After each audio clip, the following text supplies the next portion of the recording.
시작하겠습니다.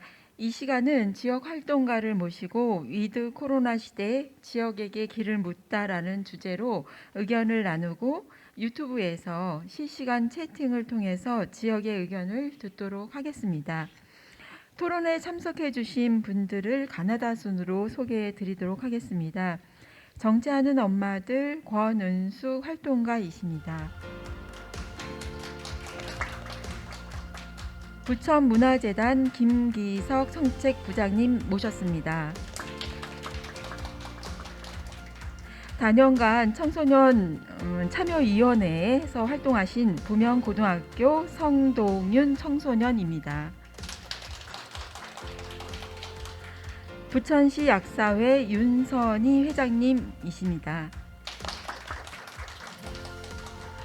부천시 일시 청소년 쉼터의 한태경 소장님 모셨습니다. 2부를 이끌어 주실 부천 여성 청소년재단 조도자 실장님의 인사로 진행을 이어가도록 하겠습니다. 안녕하세요. 2부를 진행하는 부천 여성 청소년재단 정책기획실장 조도자입니다. 오늘 이 2부는 두 가지 의미가 있는 것 같습니다. 여성 청소년 재단이 공통적으로 지향하는 가치가 평등인데 오늘 이 자리만큼 평등한 자리가 없는 것 같습니다. 왜냐하면 성동윤님 앞에서 우리 모두 라떼는 말이야라는 말을 할 수 없을 만큼 올해를 똑같이 처음 겪는 상황이라서 이 자리가 굉장히 평등하다라는 생각이 듭니다. 그리고 또 하나는 재단이 그동안 일을 하면서 그 지역의 의견을 묻는 기회가 굉장히 많았습니다. 간담회를 한다든지 아니면 뭐 어떤 조사를 하기 위한 그 설문을 한다든지 하는 굉장히 다양한 방식으로 시민들의 의견을 물었는데 그 의견은 사실 어떤 결론을 예측하고 내는 설문조사이기도 하고 간담회이기도 한데 이 코로나 시대를 지나면서 맞는 이 자리는 어떤 결론도 예측할 수가 없어서 정말 진정성 있게 진심으로 지역에게 길을 묻는 자리이기도 합니다. 이 자리는 그래서 우리 재단의 활동가들의 강력한 요청으로 만들어진 자리입니다. 코로나 상황이 계속 지속되는데 일종의 굉장한 위기 상황이고 아마 재단 역사상 5년을 지나는 동안 이렇게 오랫동안 시설의 문을 닫은 채로 시민을 만나지 못하는 채로 공공기관이 운영돼도 좋으냐라는 어떤 그 절박함에서 재단에서 지역에 계신 여러분들에게 정말 한번 진심으로 여쭤봐 달라라는 요청으로 만들어진 자리입니다.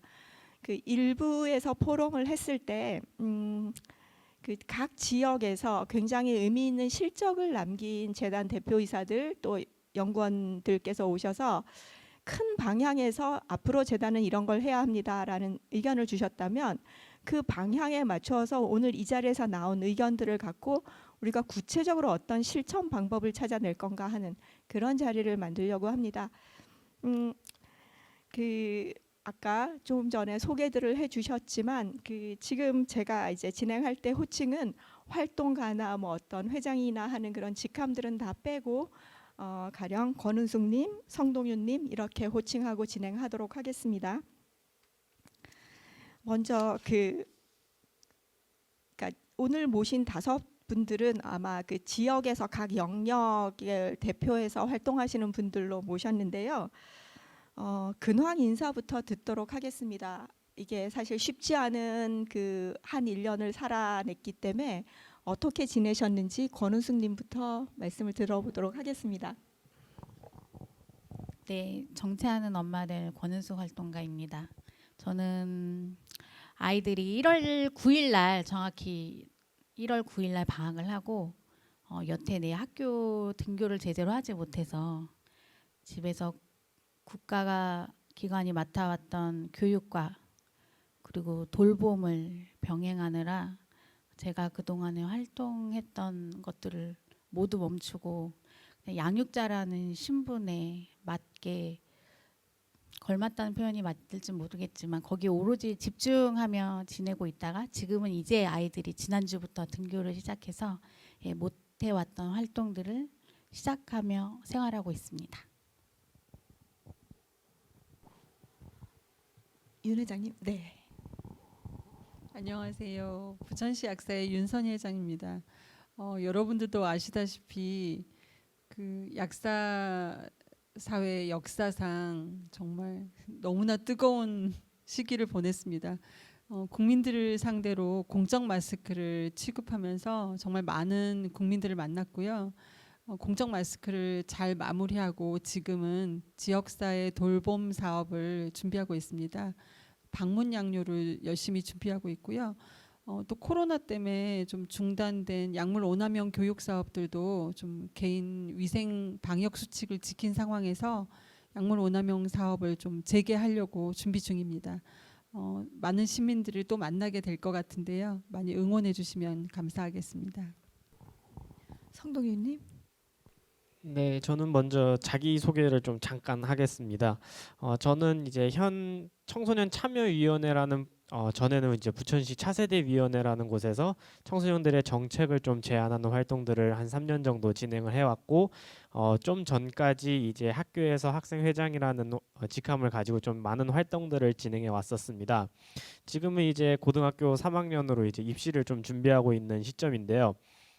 이번 올해 같은 경우에는 이제 3월에 보통 학교가 개학을 하고 학생들을 새로 맞이하고 신입생들을 함께 하면서 이제 활동, 뭐 축제, 뭐 체육대회 등을 이렇게 진행을 하는데요. 이번 연도 같은 경우에는 코로나19 사태로 많은 이제 친구들을 다시 못 만나고 이제 사상 초유로 이제 수능이 저번 지진 사태 이후로 또 많이 밀리게 되었습니다. 그런 부분에 있어서는 이제 아무래도 코로나19 시대에서 좀 아무래도 많은 부분에서 좀 이제 제한을 받았다 정도로 이제 많은 활동들을 좀 못 해왔는데 이런 부분에 있어서 좀 많은 대화를 오늘 좀 나눠보고 싶습니다. 한태경님.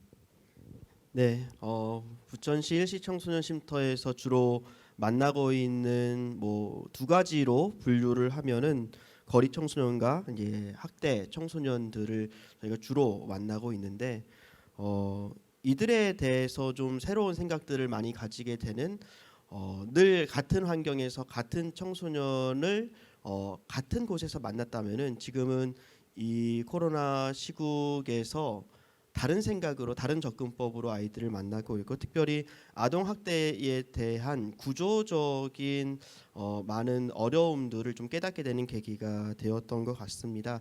특히 그 전에는 누가 봐도 이 부모님은 나쁜 사람이라고 하는 접근법으로 우선 이 청소년에게 다가갔는데 이들에게 학대자라고 우리에겐 알려진 이 부모님 역시도 이 코로나에 희생된 누군가였고 그 어려움들이 청소년에게 전이되는 그러니까 이 코로나의 아픔들이 계속해서 점점 밑으로 내려가고 있고 그 가장 밑에서 청소년들은 그 모든 어려움들을 감내하고 있다라고 하는 것들을 많이 느끼고 있습니다. 특별히 국가 공공기관 준공공기관이라고 하는 이름으로 활동하면서 국가는 상수에는 굉장히 강한 것 같아요. 일상 업무들, 기본 사업들 이런 거에 대해서는 완벽한 평가 지표 내지는 완벽한 사업 계획을 만들어 놓고 검증까지 마친 우수한 많은 사업들을 진행해 내지만은 코로나라고 하는 변수 앞에서는 마치도 고양이 앞에 선 쥐의 느낌으로 경직돼서 아무것도 하지 못하는 모습. 어쩌면은 이 상황에서 하지 말라, 이거 하면 안 된다라고 하는 지침은 너무나 넘쳐나지만 그 이면에 이거를 해보자, 이것을 새로 해봅시다, 이 사업을 한번 해보면 어떨까요? 라고 하는 부분은 너무나도 부족했던 것을 느끼면서 국가의 공공성과 그리고 민간의 창의성이 함께 갈 수 있는 토양을 만드는 것이 이번 사태를 통해서 또 하나 깨닫는 것이 아닌가 생각을 합니다. 네, 저는 부천문화재단에서 근무하고 있는 김기석이라고 합니다. 근황을 얘기하면서 어떤 얘기를 할까 좀 생각을 했었는데요. 요즘 그런 말이 있더라고요. 우리 인간 그리고 소수의 동물들도 있는데 어떤 초능력 같은 게 하나가 있다고 하는데요. 다른 사람의 몸에 들어갔다 나올 수 있다라는 초능력을 가지고 있다라는 얘기를 들었어요. 그래서 뭔가 싶어서 귀를 쫑긋했더니 그게 이제 우리말로 표현하면 공감이라고 하더라고요. 코로나 상황에서 공감에 대한 문제들을 조금 많이 생각했던 시기인 것 같아요. 여러 가지의 공감을 위해서 뭐 장치들도 있고 또 상황들도 확인하는 것들이 있겠지만 저희가 조금 공감이라는 부분들에 대해서 고민하고 있는 부분들은 우리가 대다수의 공감이라고 하는 것들 속에서 혹시 소수의 어떤 것들에 대해서 공감을 제대로 할 수 없는 상황들이 발생하지 않았을까 이런 고민들을 하게 되는데요. 일례로 뭐 잠깐 말씀을 드리면 지난주에 저희가 어떤 회의를 하나 했었는데 온라인 수업과 관련된 또 얘기들이 잠깐 나왔어요. 뭐 여러 가지 좋은 점도 있고 아쉬운 점도 있잖아요. 온라인 수업들이 그중에 조금 안타까웠던 중에 하나가 그 카메라 그 컴퓨터 카메라가 이렇게 비치잖아요. 그 카메라가 내가 생각하지 못하는 많은 부분을 비치는 것에 대한 불편함들을 호소하는 친구들이 있더라고요. 그 카메라를 통해서 우리 집 그리고 내가 사는 환경들이 생각지도 못하게 많이 노출되는 것에 대한 부담감, 조금 더 진행이 되면 좀 공포감 같은 것을 느끼는 친구들이 있다는 얘기를 듣고 우리가 어느 부분에 좀 고민을 더 해야 되는지에 대한 생각들을 많이 하게 되는 시점이었고요. 또 하나는 코로나 상황으로 인해서 어떤 상황들에서 여러 가지들이 고민이 많이 됐었는데 기존에 진행됐던 여러 방식이라든지 내용들로는 사업을 진행을 못하고 있는 상황이잖아요. 그러다 보니 새로운 방법과 내용들을 적용할 수밖에 없었던 지금 시기인데 그러다 보니 지역사회에서 생각지도 못했던 여러 파트너들이나 관계 맺음이 새롭게 생기는 경우들도 좀 많이 드러나고 있습니다. 그래서 어려운 시기에 또 새로운 사람들과 새로운 파트너십이 만들어지고 있다라는 또 작은 기쁨도 느끼고 있는 그런 시기이기도 합니다. 네. 부천의 장점이라고 한다면 그 자원들을 차곡차곡 잘 네트워킹하고 거버넌스하는 건데 새로운 파트너들을 발굴했다라는 건 또 다른 어쩌면 이 위기가 주는 굉장히 좋은 그 성과일 것 같기도 해요. 들어보시면 아시겠지만 어느 영역도 편하지 않은 올해 한 해를 보내신 것 같은데요. 이제 본격적으로 그 얘기를 시작해 보자면 편치 않은 상황이 그냥 개인적으로 편치 않은 게 아니라 지역의 문제로 이제 이어질 수밖에 없을 텐데 지금 좀 전에 그 김희성님이 말씀하셨던 그 온라인의 어떤 그 역효과 너무 많은 노출하고 싶지 않은 사적 영역까지 다 노출되는 문제들 그리고 그 비대면이 주는 어쩌면 단절과 고립이 더 깊어지는 것 그리고 정서적 지지가 필요한 사람들에게까지 그게 안 닿는 그런 어떤 그런 단절성 이런 것들에 대한 고민을 사실 안 할 수가 없어요.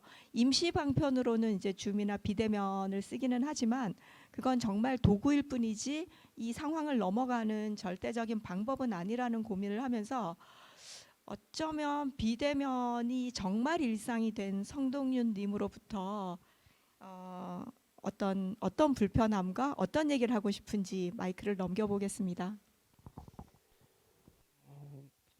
먼저 이제 앞서 말씀드렸던 것처럼 제가 이제 고등학교 3학년인데 많은 분들은 아시겠지만 이제 보통 학생들이 이제 모두 다 비대면 수업을 좀 진행한 것으로 알고는 있습니다. 근데 본격적으로 이제 비대면 그러니까 실시간 화상을 진행하게 된 것은 이제 보통 2학기부터 진행을 하게 되었지만 고등학교 3학년 같은 경우는 거의 학교에 나가서 수업을 듣게 되었습니다. 그래도 이제 앞에 한 학기 동안은 이제 등교가 연기되면서 비대면 수업을 좀 진행을 했었는데요. 그때 당시에 저희 학교 같은 경우에 이제 구글 클래스룸이라는 어떠한 플랫폼을 사용하게 되었는데 그 플랫폼이 선생님도 처음이고 이제 학생들도 처음이다 보니 맨 처음에는 이거를 어떻게 접속하는지 이 구글 계정은 어떻게 만들어야 하며 선생님들은 어떻게 수업을 만들어서 올릴지 또 출석은 어떻게 해야 되는 것인지 정확하게 전달되어 있는 상태가 되지 못했어요. 왜냐하면 정부에서 지침을 맨 처음에 발표할 때는 곧 등교는 할 것이며 등교를 일정 부분 연기하겠다라고 계속을 발표했고 비대면 강의를 실질적으로 맨 처음부터 얘기한 부분이 없었습니다. 그렇기 때문에 저희는 이제 아무래도 이제 학교를 가겠다라고 생각을 하고 있었지만 그 이후에 보니 결국에는 이제 비대면 강의를 시작하게 되었는데요. 사상 초유의 이제 온라인 개학이 된 거죠. 온라인 계약을 하는 게 거의 불과 한 일주일 만에 급하게 준비해서 학교도 뭐 부랴부랴 시작을 하게 되었었습니다.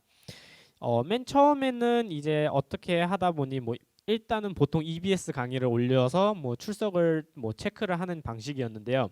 거기서도 학생들의 이제 좀 격차가 좀 발생하는 부분들이 있었습니다. 맨 처음에는 인터넷이 안 되는 학생들, 컴퓨터가 집에 없거나 태블릿이 없거나 노트북이 없는 학생들에 대해서는 일단 맨 처음부터 그거를 조사해서 지원하진 못했어요. 거기서 더 나아가서 선생님들이 과제를 이제 첨부 파일로 보내주시는 분들이 꽤 계시거든요. 그러면 첨부 파일이 있다면 학습지를 해야 된다는 경우에는 이제 프린트를 해야 되겠죠. 대부분의 학생들이 프린터를 가정에서 많이 안 갖고 있는 학생들이 되게 많았습니다. 심지어 뭐 한 사례를 들자면 이제 수학 교과 같은 경우에 이제 문제를 출력해서 뭐 해답을 써서 이제 다시 찍어서 올리는 경우였는데 코로나19 상황 속에서 프린터는 없고 또 PC방에 가서 또 인쇄를 하자니 또 어렵고 그런 부분들이 있어서 아무래도 조금 준비가 좀 미흡한 상태에서 진행되었다는 부분들이 좀 아쉬웠고 그 아까 말씀하셨던 것처럼 비대면 상황에서 오히려 역효과 이제 부작용들이 조금씩 생겨나게 되었습니다. 이제는 학생들이 많이 등교를 하고 있는 시점이고 이제 전체적으로는 아무래도 이제 뭐 그 포켓 와이파이를 준다든지 아니면 태블릿 PC를 학교에서 급하게 구입을 해서 대여하는 형식이 좀 어느 정도 준비는 되었는데 아무래도 학생들이 학교에서 강의를 듣는 것보다 집에서 강의를 들었을 때 어떤 학생들은 물론 집중해서 듣겠지만 학교 선생님들이 말씀하시는 것을 들어보면 학교에서 수업을 들었을 때 어느 정도의 그 중간 계층 학생들 그러니까 학업에서 봤을 때 중간 계층 학생들이 어느 정도 이제 좀 이렇게 여러 가지로 이렇게 분포가 되어 있는데 지금 같은 경우에는 거의 모래시계처럼 가운데에 중간에 뭐 중위권 학생들이 거의 없을 정도로 거의 극상위권 한마디로 학원 다니는 학생들은 극상위권을 차지하고 학원을 안 다니는 학생들은 거의 하위권으로 이제 전락하는 이런 현상들이 좀 많이 일어났습니다. 이런 부분에서 코로나가 새로운 이제 영향을 주었고 거기에서 또 차별이 생겼다라고 이제 생각이 됩니다. 네. 청소년의 그 어떤 정말 현실적인 불편함, 한태경님이 말씀해 주셨던 위기 대응에 약간 취약한 우리 사회의 그 1차적인 피해자여서 수업은 열었지만 수업을 이행할 수 있는 도구라든지 방식이라든지 그런 그 불편함을 해결할 방법은 제시하지 못하고 일단 수업을 열어서 겪었던 불편함에 대해서 얘기를 해줬습니다. 청소년 다음으로 사실 그 직격탄을 맞았다라고 말할 수 있는 계층이 아마 그 여성일 것 같아요. 그 돌봄의 사회화라고 얘기를 하면서 산업사회의 여성이 뭘 해야 하는지 우리 국가가 사실 여성에게 강요한 부분이 있죠. 취사 선택의 문제가 아니라 일할 수 있는 여성을 일해라의 어떤 사회여서 그 양육을 국가가 맡아주겠노라라는 걸로 이제 여러 그 돌봄 영역들이 이제 국가가 책임졌었는데 그 변수가 생기면서 상수일 때는 문제가 없었는데 변수가 생기면서 그 돌봄 시설들이 전부 마비가 왔고 아직은 우리가 완전하게 그 가부장 문화를 걷어내지 못했으니까 그때 그 집에서 아이가 갈 데가 없으면 오로지 그 양육의 책임이 엄마에게 여성에게 돌아가는 그 짐을 고스란히 졌던 권우숙님에게 다시 어떤 문제들을 겪으셨는지 좀 구체적으로 말씀을 듣도록 하겠습니다. 네. 아까 잠시 인사드리던 중에 얘기 나오긴 했는데요. 예, 아이들이 1월 때부터 쭉 학교에 가지 못하고 국가에서 맡던 교육이나 돌봄이 오로지 이제 가장 안전한 곳은 집이다라는 집에 가만히 있어 달라는 그런 곳으로 해서 집으로 아이들을 다 되돌려 보내면서 여성들의 그 사회에서 활동하던 것을 모두 멈추고 집으로 돌아가서 이제 돌봄과 가사 노동에만 집중을 하게 될 수 없는 상황이 되었는데요. 그런 일을 겪으면서 왜 오로지 여성만이 양육과 돌봄의 문제를 책임져야 하는지에 대해서 고민을 많이 하게 되더라고요.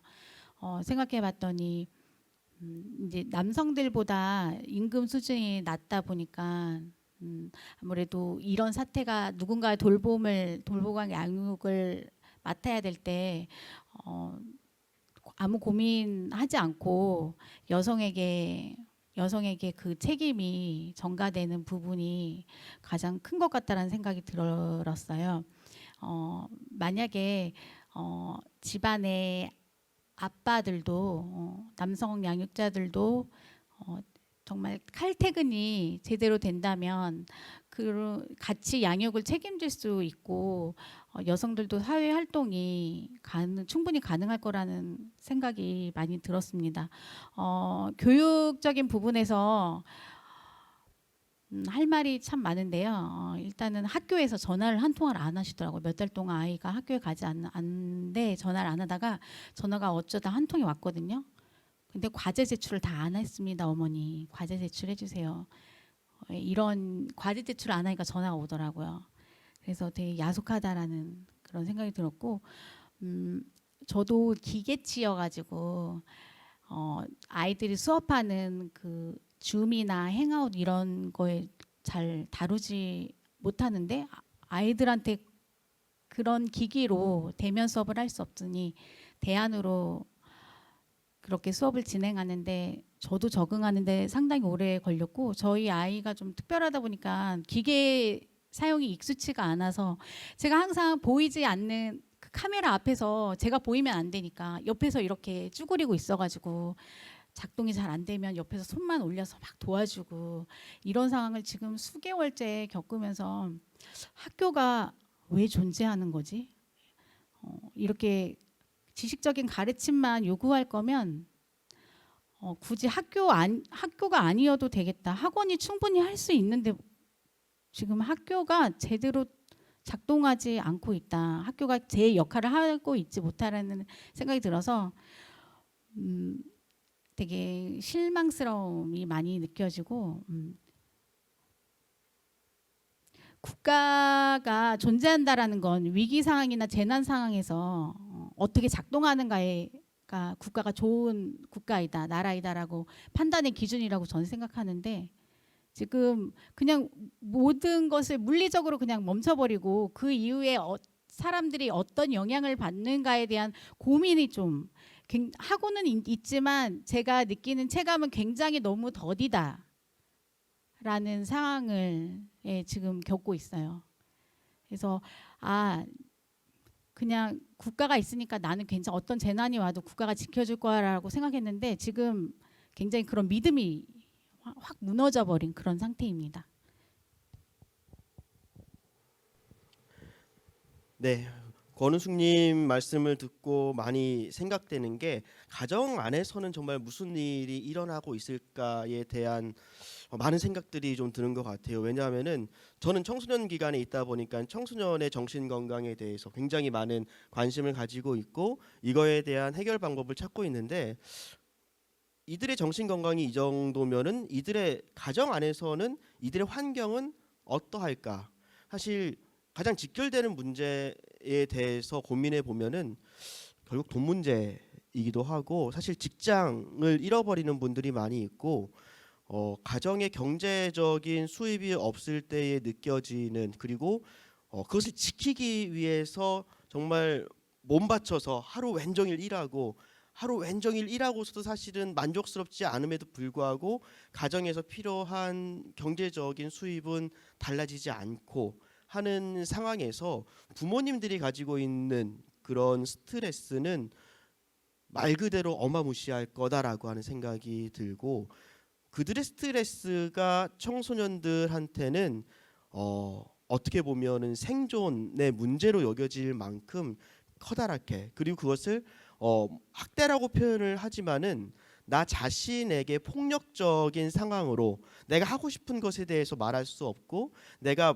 부모님에 대들고 싶지만 부모님 역시도 힘들다라고 하는 것을 알고 있고, 내 주변에 온통 힘든 사람들밖에 없다라고 하는 좌절감 때문에 물론 모든 가정이 다 그렇진 않겠지만은 많은 가정 안에서 그 어려움을 호소할 곳이 없다라고 하는 것. 예전부터 이 장애인이라고 하는 단어에 대한 좀 생각들을 많이 했는데, 장애인에 대해서 보통 사람과 같은 대우를 특별한 대우를 원하지 않는다라고 이야기를 하면서, 그럼 뭐만 달라지면 될까를 생각해 봤는데 하나더라고요. 딱 하나. 일할 곳만 있으면 돼요. 장애인에게 일할 곳만 있으면 이들은 더 이상 장애인이 아니에요. 그리고 가정도 마찬가지인 것 같아요. 힘든 가정이지만 이 가정에 붙잡고 있을 수 있는 일터가 있다면 이들에게 힘듦은 견뎌낼 수 있는 힘듦이 되겠죠. 그래서 어쩌면은 이 많은 일들의 중심에 있는 것이 이 잃어버린 직장들, 경제적인 어려움들이 아닐까 생각을 하고, 그 부분에 대해서 국가에서는 우리에게 뭐 재난지원금의 형태가 됐든 아니면 고용 정책의 변화라든지 아니면 유연한 여러 가지 정책을 통해서 채워주지 않으면 결국 이것이 망가뜨리는 것은 단순한 경제 구조가 아니라 가정의 구조, 청소년의 육성에까지도 영향을 미칠 수밖에 없다. 그러니까 도미노처럼 무너질 수 있다라고 하는 생각을 좀 하게 되었습니다. 덧붙여서 이제 이 똑같이 공감하는 말씀을 제가 드리자면, 이게 사실 좀 거창한 얘기긴 한데 유엔 위민에서 메일을 매주 발송하는데요. 코로나가 생기면서 코비드 19와 관련된 메일을 거의 매주 거의 소식이 따라오는데, 계속 덧붙여 오는 얘기가 가정의 위기 얘기를 계속 해요. 집이 안전한 공간이 아니라고 얘기를 하는데, 말하자면 가정폭력이 전 세계적인 문제, 한국만의 문제가 아니라 사실은 아프리카부터 남미, 유럽, 아시아 국가 전역에 걸쳐서 똑같이 나오는 게 이제 가정폭력의 위기를 얘기하는데, 이 코로나의 위기가 가정의 위기라고 계속 그 메일이 오는데, 사실은 실제로 그러한가? 왜 가정의 위기인가 하면 그러니까 가족 안에서 가장 힘센 사람이 한태경님 말씀하신 어떤 경제 위기로 인해서 실직을 함으로 인해서 집에 있으면 그 스트레스나 어떤 불편함을 이제 가족 구성원들을 학대하는 걸로 해소를 하는 거죠.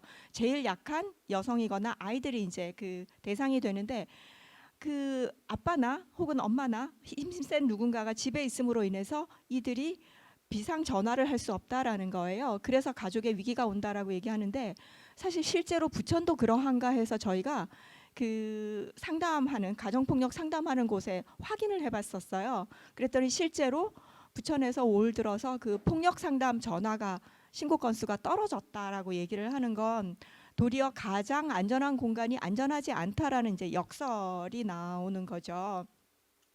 사실 그런 어떤 안전한 공간이 안전하지 않다라는 역설이 공공기관에도 똑같이 해당되는 것 같기는 합니다. 공공기관이 사실 민간기관보다 훨씬 방역의 책임도 강하고 방역 예산도 많고 방역할 수 있는 인원도 많은데, 공공기관 안에서 어떤 환자가 발생하면 안 된다라는 이런 책임감 때문에 사실 시설의 문을 닫았고 반년 이상 1년 가까이 문을 닫고 지내고 있는 거죠. 이런 불편함을 어쩌면 부천문화재단에서 가장 크게 느끼고 계시지 않을까 싶어서 말씀드려 보겠습니다. 네. 현실적인 문제들이 바로 말씀을 하고 있는 부분들에서 아까 말씀드렸던 부분들이 너무 크게 느껴져서 약간 이런 책임감에 대한 부분들이 어떻게 느껴질까 좀 사뭇 걱정되기는 합니다. 문화예술 영역을 비롯해서 지역사회에서 예술인들과 함께하는 영역에서도 똑같은 어려움 속에서 활동을 하고 있습니다. 근데 제가 여기서 이제 고민을 하고 또 문제 제기를 해주고 싶은 거는 아까 권은숙 선생님이 말씀하셨던 것처럼 약간의 국가의 역할 같은 부분인 거예요. 예를 들어 코로나 상황에서 여러 가지로 코로나 상황으로 다 대별되는 어떤 문제점들이 그걸로만 멈춰져서는 안 된다라는 거죠. 코로나가 문제니까 다른 것들 함께 얘기해야 될 부분들이 많은데 다 코로나이기 때문에 잠깐 멈춰줘 이렇게 하는 식의 어떤 의견을 통로를 막고 그 다음에 코로나 이후의 모든 것들은 해결될 것 같다라는 어떤 기대감을 주는 것들은 문제라고 보여지는데요. 예를 들어 이런 거예요. 예술인들은 최근 들어서 거의 수입이 한 최저 생계비를 못 버는 예술인들이 한 80% 정도 되시거든요. 그런데 그런 문제가 과연 올해만의 문제였냐라고 생각하면 꼭 그런 건 아니었어요. 매해 예술인들은 어려웠고 근근히 살아가셨고 그리고 뭐 또 활동 영역을 찾기 위해서 공공 재원들을 많이 확보하기 위해 노력을 했던 거죠. 공공 재원을 확보하기 위해 노력을 하다 보면 결국은 돈을 가진 자와 가지지 못한 자들 사이에 위계관계가 생길 수밖에 없고 그러면 이제 흔히 말하는 이제 갑을에 대한 논리 구조 속에서 예술 활동을 하시는 분들은 늘 을 구조 속에 살 수밖에 없었던 문제인 거죠. 그래서 아까 말씀드렸던 것처럼 다시 돌아가면 코로나 상황이 정말로 전대미문의 상황이고 어려운 상황인 것은 분명합니다만 모든 것을 코로나의 문제로 돌려서는 안 된다. 원래 가졌던 문제점들이 이걸로 희석이 되면 안 되고 그 문제를 본질적으로 바라보고 해결하기 위한 노력들은 반드시 이끌어 나가야 된다라는 생각이 들고 그 중에 하나가 이제 저희 문화예술 영역에서도 안전망이라는 말을 하면서 복지 영역을 넘나드는 안전망을 구축해야 된다는 말을 많이 하고 있습니다. 일상 속에서 생활을 영위해 나갈 수 있는 제도적인 법적인 장치들을 어떻게 만들어 나갈지에 대한 고민을 하고 있는데요. 그게 이제 뭐 여성 청소년계라고 해서 비근하게 다르지 않을 거라고 생각이 듭니다. 그래서 전체적인 국가의 역할 그리고 공공의 역할 안에서 코로나로 그리고 코로나 때문에라고 얘기하는 것들 속에 숨어져 있는 본질을 덮지 말고 공공이 해야 될 본질적인 역할들을 지금부터라도 더 적극적으로 발굴하고 해결해 나가야 되지 않을까 이런 생각을 해봅니다. 어떤 본질의 문제가 코로나로 덮여서는 안 될 것이고 공공 영역에서 작동이 제대로 된다면 해결의 그 시초가 되지 않을까라는 말씀을 해주셨고요.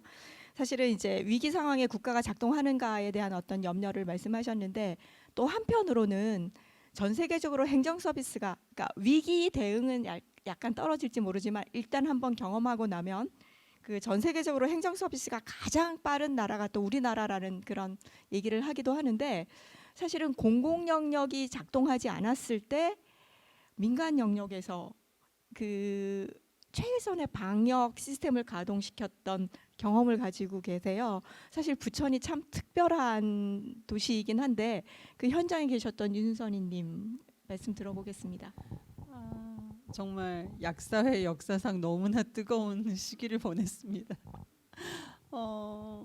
그 처음에 약국이 공적 마스크를 취급하는 거에 대해서 정말 많은 약사님들이 정말 의견이 너무나 극명하게 갈려가지고 그 의견을 통합하는데도 굉장히 좀 많은 에너지를 쏟았는데요. 정부가 나눠주지 왜 그걸 일선 약국에서 자영업자인 약국이 굳이 고통을 감내하면서까지 그 재난 상황에 한복판에 우리가 들어가서 고생을 해야 되냐 이제 이거 가지고 되게 뜨거웠는데 사실 정부가 감당하기에는 좀 시스템이 많이 부족했죠. 저희는 뭐 의료보험 시스템도 돼 있고 중복약을 걸러낼 수 있는 시스템도 전산이 워낙 발달된 곳이기 때문에 그리고 이제 공무원들이 토요일 일요일까지 나와서 공적 마스크를 취급할 수는 없었고요. 여러분들도 아시다시피 그 한국 사회 지역 약국의 개수가 어마어마하잖아요. 정말 슬리퍼 신고 가까운 곳에 가기만 하면 손쉽게 이제 일반 의약품을 구입할 수 있을 정도로 지역 약국이 그 인력망이 촘촘히 돼 있거든요. 그래서 이런 인력 구조와 여러 가지 시스템들이 가장 공적 마스크를 취급하기에 적합하다면 약사 사회가 적극적으로 받아 안아서 국민들의 코로나 고통을 좀 같이 나눠 가지자, 이제 이런 쪽으로 의견이 모아져서 저희가 정말 몇 달 너무 뜨겁게 보냈네요. 저희가 만나지 않아도 되는 국민들까지 정말 마스크 배포 시간이 되면 200명, 300명 뭐 정말 그 수많은 국민들이 약국을 에워싸고 이제 막 밀려들 때 정말 절대 안 먹어봤던 청심환이나 신경안정제까지 먹어가면서 그 코로나 스트레스를 약국에 다 쏟아부으실 때 정말 최전선에서 감당해냈습니다. 그래서 약사님들을 대표해서 정말 너무너무 박수 받아야 될 역할들을 해낸 것 같다고 감사합니다. 네네네. 이제 그러면서 약사 사회는 많은 고민을 했던 것 같아요. 이제 코로나 말고도 더한 재난 상황이 왔을 때 그 지역 약국이나 약사로서 국민들과 어떻게 함께할 수 있을지에 대해서 굉장히 좋은 모델을 저희가 경험한 것 같고요. 이렇게 학습한 것을 바탕으로 해서 이제 재난 상황에서 공공의료 자원으로서 약사가 어떤 역할을 해내야 될지 지금 계속 노력하고 심포지엄도 하고 이제 그 고민을 하고 있습니다. 제도화하기 위해서 앞으로도 그러한 역할들이 국민들에게 필요하다면 약사 사회는 언제든지 달려갈 생각을 하고 있고요. 굉장히 그 고통받지 않아도 되는 정말 너무 엄청난 스트레스였지만 국민들을 위해서 그 공적 마스크 취급이 정말 의미가 있었다면 그것으로도 저희는 굉장히 감동이었습니다. 네. 끼어들어 주십사라고 부탁을 드렸는데 그냥 정말 자연스럽게 그 어떤 그 문제들을 봤다면 이제 이런 경험을 배경으로 우리가 어떤 그 과제를 도출할 수 있나의 문제인데요. 그 실천 과제가 뭘까, 뭘 할 수 있을까 한데 사실은 그 이제 약사회의 경험으로부터 우리가 뭘 배울까를 이제 얘기를 해보는 게 더 쉬울 것 같고요. 마스크 나누는 것뿐만 아니라 이제 커뮤니티 케어 같은 경우에는 정말 대면 사업이잖아요. 그 비대면을 권장하는 그 시대에 대면 사업을 하셔야 하고 어떤 준비를 하고 계시는지를 듣는다면 각 영역에서 또 어떻게 대응할 수 있는지의 어떤 생각들이 날 수 있을 것 같아요. 그래서 그 준비나 진행 과정에 연결해서? 대해서 네네네. 말씀해 주시면. 여러분들 그 부천시 약사의 모토가 동행 부천시 약사인데요. 정말 그 부천 약사 사회 내에서도 그 시민들을 위해서 그 사회 참여 활동을 그 정말 뜨겁게 하고 있는 약사회가 부천시 약사입니다.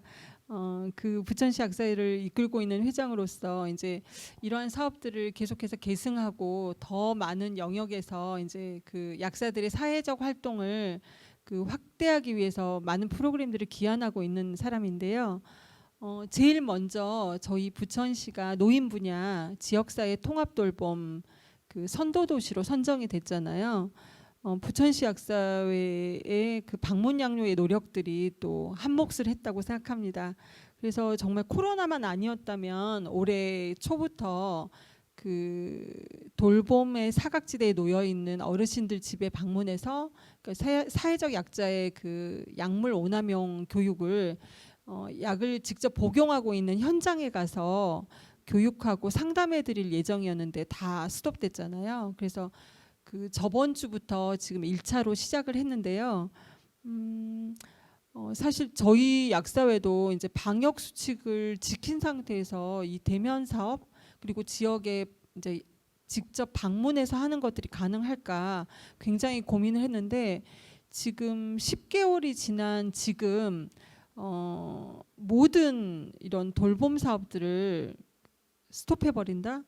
그러면 이분들은 도대체 어디로 가야 되는지 이제 막 고민을 하기 시작하면서 지금 사업을 재개했습니다.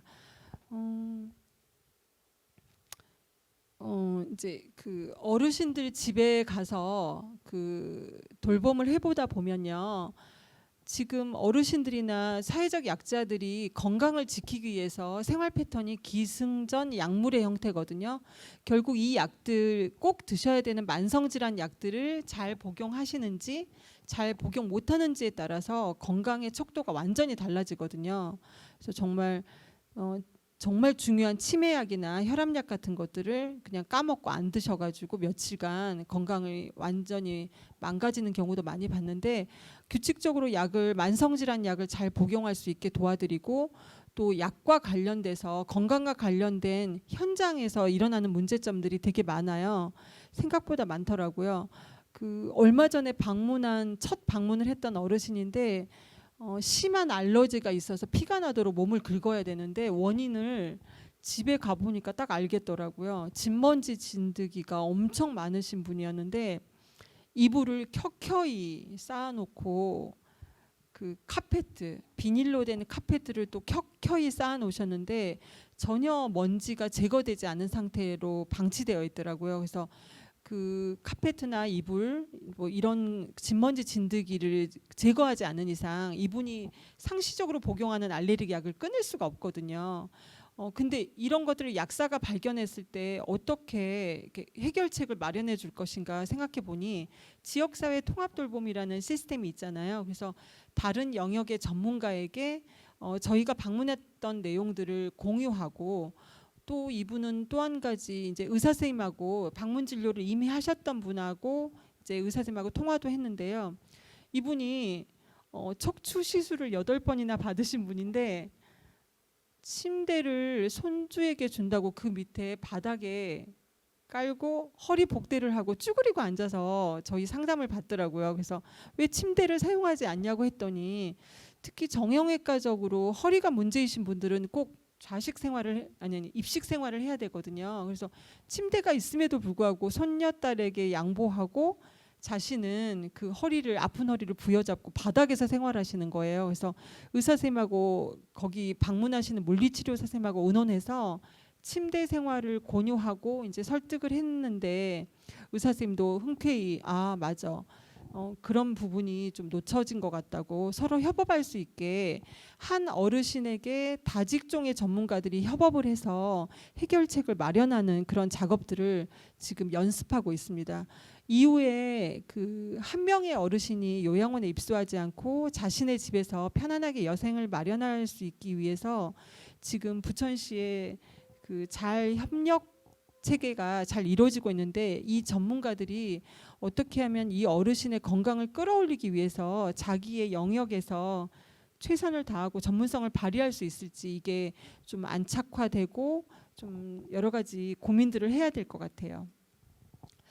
또 한 가지 약사회에서 준비하고 있는 것들이 약물 오남용 교육이었는데요. 이것도 지금 전면 중단된 상태입니다. 부천시 보건소 안에 약물 오남용 교육관이 형성돼 있고요. 이미 만들어져 있고요. 저희가 초, 중, 고, 유치원까지 교육을 다녀봤는데 가장 효과적인 약물 오남용 교육이 나타나는 계층이 누군지 아세요? 유치원입니다. 그래서 유치원에게 저희가 서류를 보내서 이제 신청서를 받거든요. 여기 독립학생한테 죄송한데요. 중고등학생만 돼도요 말 안 듣습니다. 네네. 이미 흡연 교육이나 여러 가지 약물 오남용 교육을 해봤는데 머리가 커서 그런지 말 안 듣습니다. 그래서 근데 유치원 때부터 교육을 했더니 이분들이 어렸을 때 각인된 그런 교육이 돼 있어가지고 초등학교, 중학교를 가서도 이 약물을 함부로 만지면 안 되겠구나라는 정말 정확한 각인을 하게 되거든요. 그리고 그 유치원생들이 집에 가서 약물 오남용의 전도사가 되기도 합니다. 아버지의 담배를 이렇게 부러뜨려서 못 피우게 한다거나, 그래서 이미 약물 오남용 교육관을 만들어서 이 사업도 해야 되는데 지금 코로나 때문에 전면 중단해서 되게 아쉽고요. 이제는 조금 거리두기나 위생 방역 수칙을 지킨 상황에서 조금씩 재개해야 될 것 같아요.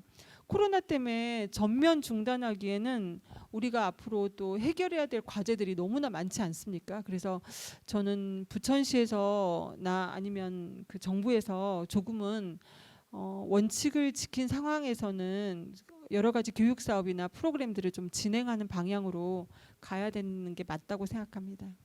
이상.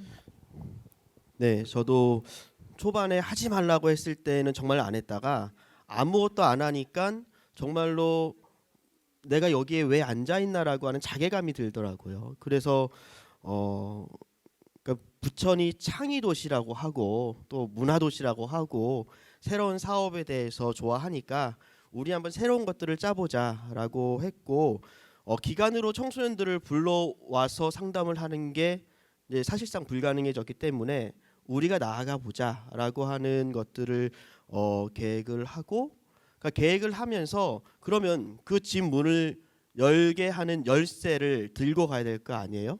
그 열쇠를 뭘로 들고 갈까 고민하다가 그러면은 사실 우리가 그 집에 들어갈 때의 정당성을 부여하는 것은 방역이죠. 그래서 쉼터에서 쓰던 소독기를 들고 방역복을 갖춰 입고 그 집 안으로 들어가서 청소년들을 만나서 사례 관리를 시작했어요. 이걸 저희가 이제 별스코 사업이라고 이렇게 했는데 사실 네.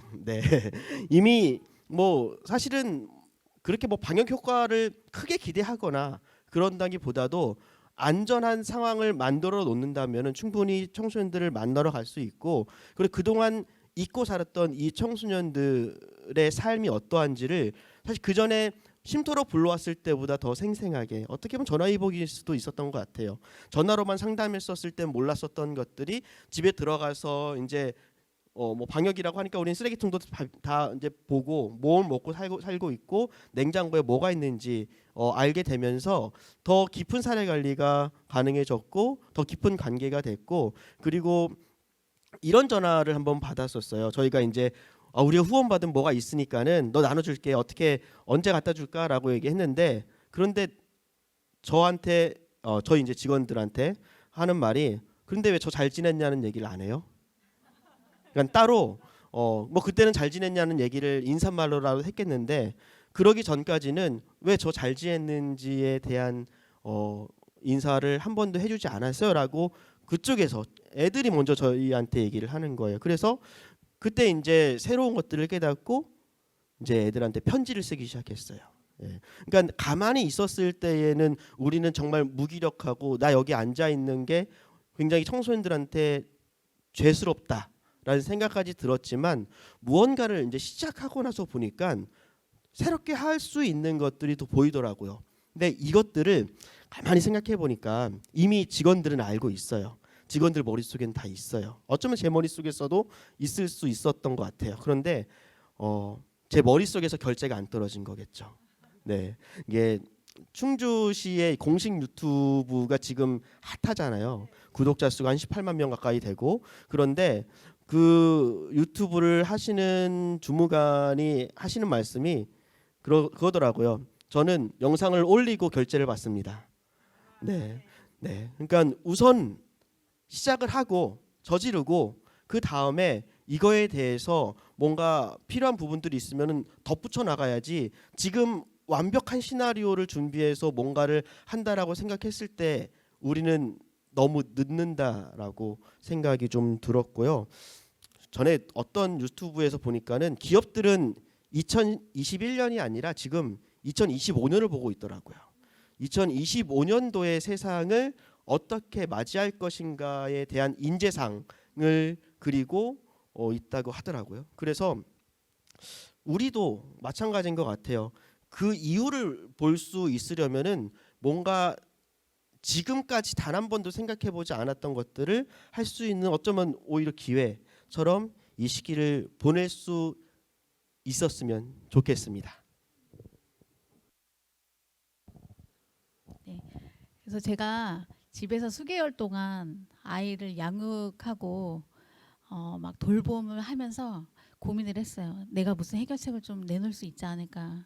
근데 아무도 저한테 묻는 사람도 없고 오늘 이 자리에서 몇 가지 제안을 해보자면 일단 학교에 오지 말고 집에 있으란 얘기가 학교가 이미 안전하지 않다라고 얘기하는 셈이잖아요. 왜 학교가 안전하지 않은가 했더니 아이들이 너무 한 좁은 공간에 밀집되어 있어요. 한 많은 곳은 30명까지 있더라고요. 보통 25명에서 30명까지 있는데 아이들이 사회적 거리를 지킬 수 있도록 학급당 인원수를 줄이고 교사대 아동 비율을 줄여서 아이들을 데리고 선생님들이 바깥 활동을 가도 안전에 대한 걱정이 없을 수 있을 만한 케어가 가능한 현실적인 인원으로 바뀌어져야 된다는 생각을 했어요. 제 생각에는 15명. 예, 15명에서 많아도 20명. 그 정도는 되면 왜 제가 이런 생각을 했냐면요. 선생님이 이제 저한테 전화를 했는데 그 아이가 일주일 동안 학교를 한 번씩 갔거든요. 근데 한 4번쯤 갔는데 선생님이 저희 아이에 대한 파악을 다 하신 거예요. 그래서 전화를 하시면서 제가 그래서 역시 적정 인원은 15명이야. A, B반으로 나눠서 15명씩 가니까 선생님이 아이들을 다 파악을 하셨더라고요. 그 4일밖에 안 나갔는데.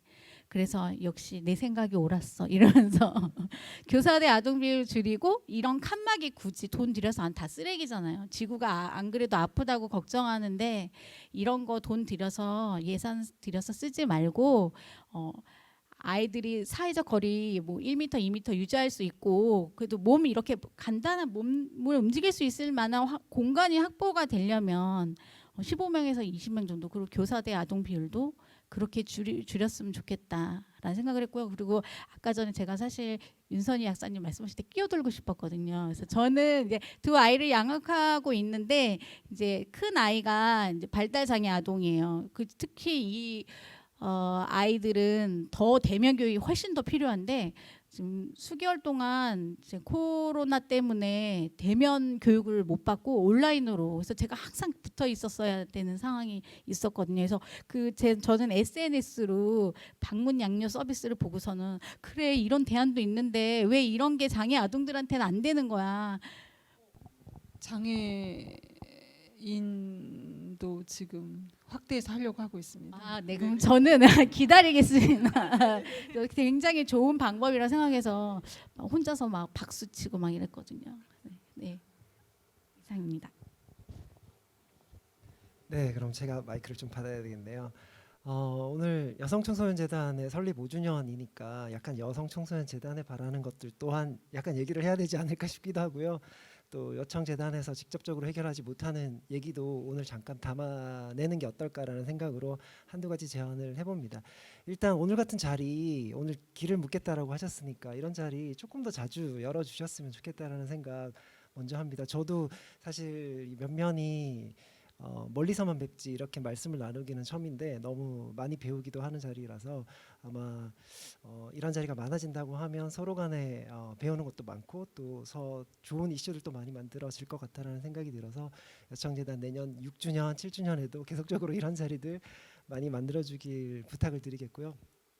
또 하나는 아까 우리 소장님께서도 말씀하셨지만 지금 사실 이제 새로운 이야기 시작해야 될 때입니다. 그래서 과거의 얘기를 다시 주물럭주물럭 거려서 새로운 얘기를 만들어내는 것이 아니라 완전 새로운 시대의 새로운 얘기를 해야 될 텐데 그중에 하나가 저는 아까도 잠깐 얘기 드렸던 것처럼 공공재단에서 공적 재원을 어떤 식으로 쓸 건지에 대한 고민을 이제 좀 혁신적으로 해야 될 때다라고 생각을 하고 있습니다.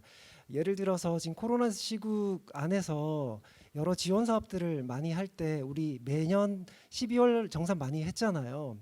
그렇게 시켰고 그렇게 안 하면 큰일 날 것처럼 많이 얘기했잖아요. 근데 코로나 전국 들어와서 그런 문제들이 많이 사그라들었어요. 그래서 내년도에 정산해도 된다라는 얘기도 하고 2월, 3월까지 잘 쓰고 정산하려는 얘기도 많이 합니다. 이 고민 우리가 직접적으로 할 수 있었던 거잖아요. 그러니까 코로나가 아니어도 할 수 있었던 거면 진즉에 그런 것을 통해서 지역사회의 튼실한 단체들이나 개인들을 키워내는 작업들을 먼저 했었다면 지금 이러한 문제들을 조금 더 대응력 강하게 어떤 상황들을 만들 수 있지 않았을까 싶습니다. 그래서 공공재원을 적정하게 잘 쓰지 못하면 지역사회 생태계를 오히려 우리가 더 무너뜨리거나 약화시키는 그런 문제들을 우리가 스스로 자행하게 되는 경우들도 있기 때문에 차제에 공적 재원과 공공에 대한 자원들을 얼마나 효과적으로 쓰고 그것이 이제 과거의 관행들이 아니라 새로운 얘기들을 만들어 나갈 수 있는 그런 메타포로서의 기능들을 만들어 나가는 게 여청재단에 좀 부탁드리고 싶은 얘기고요. 마지막으로 사실 코로나와 관련된 얘기를 잠깐 하자면 이건 여청재단을 한테 얘기를 반드시 또 드려야 될 문제이기도 하고 여청재단이 해결 못할 문제이기도 할 것 같은데 바로 이런 겁니다.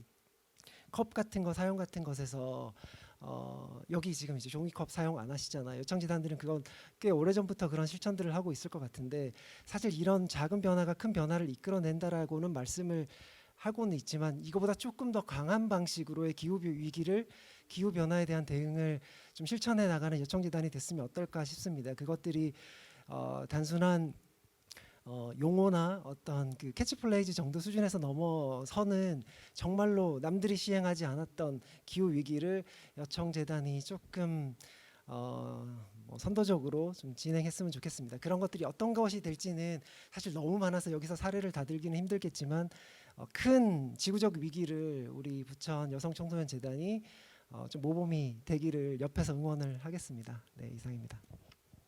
네, 저도 이제 조금 얘기를 해보려고 했는데 그 약사님도 그렇고 약사님 맨 처음에 이제 협력을 해서 전문가들이 같이 하고 이제 또 쉼터 쪽에서는 이제 학생 새로운 길로 이제 또 소통을 한 거잖아요. 이제 학교 사례를 또 들자면 저희도 이제 대의원 회의라고 해서 이제 반장들 모아놓고 이제 한 달에 한 번 정도 회의를 합니다. 근데 이제 코로나 시대 때는 이제 모이기가 굉장히 힘들잖아요. 그래도 저희도 한번 시도를 해보자. 다른 학교 같은 경우에는 이제 거의 축소를 해서 안 하는 형식이었는데 우리 그래도 한번 시도는 해보자 해서 유튜브 생방송을 한번 해보자 해서 이제 방송부와 협업을 해서 카메라 직접 다 설치해보고 직접 유튜브로 생방송 스트리밍을 해서 학생들이 수업으로 같이 또 들을 수 있게끔 했는데요. 그런 부분도 있고 이제 학교에는 대부분 동아리가 있잖아요. 이제 동아리 시간은 보통 이렇게 편성이 돼 있는데 동아리를 그러면 어떻게 꾸려야 될 것이냐 이게 이제 동아리 연합회와 이제 여러 이제 동아리들이 함께 얘기를 해봤어요. 그랬더니 학교에서도 아무래도 대면으로 전환할 때쯤 2학기 때쯤 한번 꾸려보자라는 이야기가 있었는데 다른 한편으로는 이제 고등학생 입시를 앞두고 있는데 동아리 활동이 굉장히 중요하게 이제 다가오잖아요. 그래서 학생회가 한번 제안을 했어요. 그럼 우리 한번 요번에 온라인으로 한번 해보자. 동아리한테도 온라인으로 우리 이번에 해볼래? 학교에서도 온라인으로 우리 진행해보는 거 어떨까요? 라고 하면서 학생회가 이제 컨트롤 타워가 되어서 동아리의 내용을 받고 학교에서 지원을 받으면서 결국에는 온라인으로 학생들 면접 보고 지원서 받고 하는 작업들을 거의 다 학생회에서 컨트롤 타워 형식으로 진행을 하게 되었어요. 이걸 보면서 약간 이제 재단에 좀 말씀드리고 싶은 거는 이번 코로나 사태 속에서도 제 관점에서는 각 청소년 기관별로 그러니까 수련관별로는 굉장히 많은 활동들을 좀 진행했다고 봐요. 이제 페이스북을 저도 이제 보다 보면 어떤 이제 뭐 이제 수련관에서 키트를 제작해서 학생 그 청소년들이 집에서 키트를 좀 하고 그다음에 어떠한 뭐 물품을 빌려주어서 청소년들이 할 수 있는 이런 환경들이 있었는데 아무래도 뭐 재단 차원에서 청소년한테 다가가서 어떠한 것을 한다거나 아니면 지금 이제 재단에서 진행하고 있는 메이커스 같은 것을 보았을 때도 모든 수련 기관들이 거의 비슷하게 키트 제작하는 형식으로 갔는데 메이커스라는 부분들을 살려서 뭐 예를 들어서 여기 그 부천시 청소년 수련관 같은 경우에는 문화 영역, 뭐 산울림 청소년 영역, 산울림 청소년 수련관 같은 경우는 뭐 생태 영역 이런 식으로 영역을 좀 나누거나 권역을 좀 나눠서 이렇게 그런 부분들을 재단에서 좀 정리를 해서 이제 함께 공유하고 진행을 했으면 좀 더 좋았지 않을까라는 생각이 좀 들게 되었습니다. 주신 말씀 중에 가장 인상적인 말씀 몇 가지를 추려 본다면 이제 그 한태경님이 말씀하셨던 청소년이 왜 나 잘 있냐고 안 묻냐라는 그 질문이 사실은 공공기관에서 들어오는 가장 강한 메시지인 것 같아요. 이런 비대면 단절 사회에서 우리가 할 수 있는 건 줌으로 접근해서 이거 하나 더 해보자가 아니라 너 잘 있니? 라는 그 어떤 정서적인 접근을 시작해야 되는 게 아닌가 하는 얘기. 그리고 이제 그 방법이라고 하면 그런 정서적 접근의 방법이라고 얘기하면 그 이제 윤선희님이 말씀하셨던 약사회에서 전문성의 사명감으로 방역의 일선을 만들었다. 그리고 또 하나는 그 문제 해결을 위해서 그 다직종의 협업 모델을 만들고 그걸 고민하고 있다. 이거가 이제 어떤 대안으로서 우리에게 주는 메시지가 아닐까라는 그런 상황인 거고요. 크게 보자면 이제 김비성님이 말씀하신 것처럼 일회용품을 몇 개 안 썼다라는 그런 미시적인 접근 말고 큰 걸 봐라. 기후 환경에 대해서 어떤 대응을 할 것인지 큰 그림을 보고 완벽한 대안은 없으니 미래를 준비하는 기회를 만들어라라는 이런 요구들이 재단 내부에서 어떻게 실천적인 과제를 만들어 갈 수 있을까 하는 어떤 지역에서 저희에게 주는 메시지라고 정리가 될 것 같습니다. 그렇죠? 네. 긴 시간 함께 해주시고 또 주제가 특별하게 없는 일상의 얘기로 실천 과제를 만들자는 다소 모호한 말씀을 마지막으로 하실 말씀 있으면 하세요. 네. 아까 저기 몇 가지 말씀 못 드린 것 같아요. 지금 이제 그 대면 교육이 없어지면서 약사회에서 이제 얼마 전에 약물 오남용 교육을 5분짜리로 뭐 고혈압, 당뇨, 만성 질환 관리에 대해서 동영상을 찍어서 이제 문자로 전송을 하려고 해요. 부천시 내에 그 만성 질환 관리센터, 고혈압, 당뇨 관리센터가 있는데요. 그 환자들은 한 달에 한 번씩 병원을 가야 되는 날짜가 되면 문자를 전송받거든요. 그럴 때 짧은 동영상을 하나 받아서 고혈압 약은 어떻게 복용해야 되는지, 그 약수첩은 어떻게 사용하면 좋은지 이런 걸 짤막짤막하게 얼마 전에 동영상을 찍었는데 여성 청소년 재단도 내가 학대받고 있을 때 어디에다가 이야기를 해야 되는지, 지금 코로나 때문이기도 하지만 사실 동영상 시대거든요. 그러니까 그 막 종이로 막 그 어디다 걸어놓고 어디로 신고하세요가 아니라 지금 정말 동영상 시대거든요. 약국에서 보면 어르신들조차도 밤에 잠을 못 잤대요. 밤새 유튜브를 보시느라고. 진짜 전 국민이 지금 동영상을 보느라고 자기 일상생활을 못할 정도거든요. 모든 정보를 동영상을 통해서 얻거든요. 그래서 부천 여성 청소년 재단도 마찬가지로 여기 구성된, 그러니까 여기 이 사업을 펼쳐야 되는 이 구성원들이 어떻게 하면 짧고 재밌고 좀 선명하게 동영상이나 다양한 형태로 좀 전달받을 수 있고 참여할 수 있는지에 대해서 그렇게 길을 좀 제시해주면 어떨까라는 다양한 방식으로 이제는 좀 고민을 해야 될 때가 온 것 같아요. 이제 시대가 막 급변하고 있어가지고. 네. 이 말씀을 왜 하시냐면 작년에 저희랑 같이 보라데이 캠페인을 하셨거든요. 약국이 이제 매를 맞는 그 약자들이 병원에 갈 때까지는 굉장히 많은 고민을 해야 하고 또 가정폭력이 정말 심각해서 병원에 가면 요즘에는 의사들이 신고 의무자기 때문에 신고를 하니까 사실은 그렇게 심각하지 않은, 그러나 매를 맞은 물리적인 그 폭력의 흔적이 남은 사람들이 약국에 가서 약을 가장 많이 사니까 약국과 함께 부천시 약사회와 함께 이제 그 캠페인 그 문란을 걸고서 1년 동안 캠페인을 해서 그걸 지원해 주셨었는데 아마 그 아날로그 방식으로 종이 캠페인을 하는 게 안타까우셨던 것 같고, 지금 코로나 때문에 재난 문자 많이 네, 오잖아요. 재난 문자. 저는 네. 정말 좋더라고요. 네. 그 재난 문자를 시 홍보나 네. 재단의 홍보용으로 부천시랑 협약을 해서 이렇게 보내도 되게 좋을 것 같아요. 요즘 되게 충실하게 보시거든요. 클릭을 해서.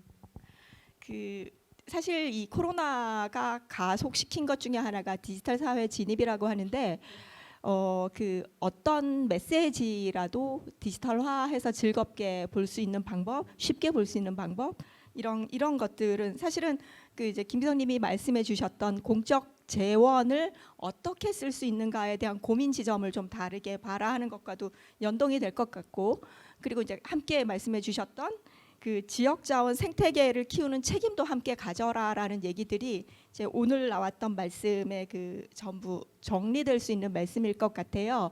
사실은 새로운 것이 있기도 하고 또 새로운 눈으로 보게도 되는 여러 가지 제안들인데 어쨌든 1차적인 책임감을 새로운 방식으로 앞을 보면서 크게 그 비전을 갖고 챙겨가지 않으면 여성 청소년 재단의 의무를 다하는 것이 아니다라는 이제 그런 결론으로 이 자리를 마감하려고 합니다.